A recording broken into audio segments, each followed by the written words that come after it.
Hello, this is Jeff Kelly, and in this video today, I want to answer the question, should somebody who is on Social Security file for bankruptcy? My name is Jeff Kelly. I have been practicing bankruptcy since 1998. We have filed over 10,000 cases, and if you've got any questions, don't hesitate to reach out. Okay, so here we go. As a general rule, I believe that somebody who is on Social Security should not file bankruptcy. Why am I saying that? Well, because if somebody sues you and they get a judgment against you and your sole source of income is Social Security, you cannot garnish that money. You can't yank it out of the bank account. As long as it's going into a bank account that is for Social Security money only, you're safe on base. So let's go into some more detail here. Honesty is a core value of my law firm. If you're not going to benefit by filing, I'm going to tell you. Now, sometimes a client will say, well, hey, wait a minute, Jeff, the creditors are calling, they're driving me crazy. I just want to get rid of the stress. Can I file bankruptcy and do that if you're on Social Security? Yes, you can. But my point is this. If you want to pay me to just make the phone calls stop, or you could get a different phone number, or better yet, turn your phone off, or you can change the settings on your phone so that it only accepts calls from people who are actually in your contacts. It's much less expensive and honestly much less stressful. Filing bankruptcy can be a little stressful. You've got to gather up the documents. We've got to make sure they're correct. You've got to do a court hearing. But yes, it is true. Every once in a while, I will have a client that says, look, I don't care. Just make it go away. Let's file. I just want to emphasize, yes, you can do that. But again, I'm going to tell you, are you sure? I don't think it might not be a good idea. So let's go through some examples of where it can blow up on someone. If somebody is on Social Security and they have a house, I don't think it's ever worth it to file a chapter. Well, let me rephrase that. If somebody owns a house, should they file Chapter 7? You want to be really careful here because whenever you file a Chapter 7, you may think your house is worth X value. And we can look it up online and it says X value. And then when the trustee does their evaluation, which they're with their realtor, which they're going to do in every single case, they may come up with a value that's much higher. And if they find a buyer that agrees with them, that house is gone, sold. And so you'd have to leave your house, but you would in theory, you would get a check from the trustee for the amount that's exempted, which currently is $50,000 for an individual and $100,000 for a couple. So whenever anybody's going to file a Chapter 7, I always ask the question, hey, married couple, we can do a Chapter 7 here, wipe out all your debts. Would you be happy if we wipe out all your debts and you get a check for $100,000, but you have to move, find another place to live? Are you going to be satisfied with that result? If not, you may not want to roll the dice. You've got to be really careful about the value of your house. Now, what happens to somebody who they own a house and they've decided not to file bankruptcy? The creditors are all coming down and they're suing, they're getting judgments. Yes, it's true. Those judgment liens will attach to the house, and yes, they will accrue interest.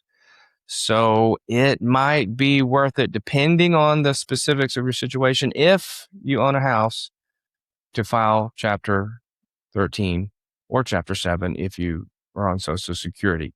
But most of our Social Security people that we talk to, they pay rent. And if you're paying rent, your bank account's safe.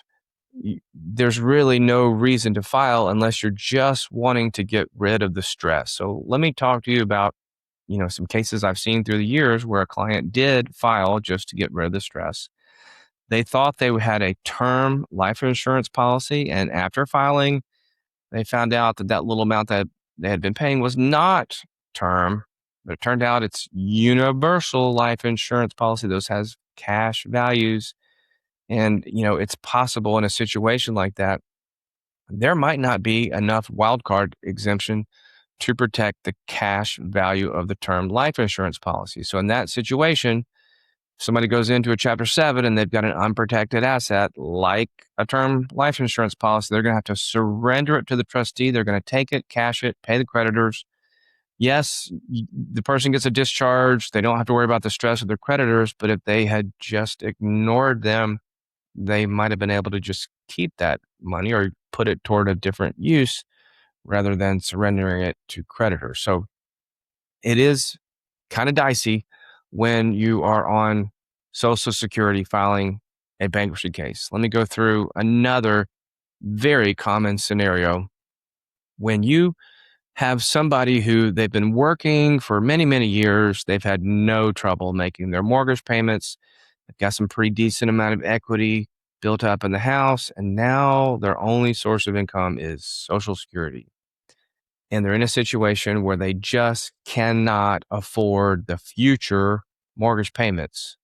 Would that person benefit from filing a Chapter 13? And the answer is no, because in the Northern District of Georgia, you've got to make those monthly mortgage payments directly to your creditor.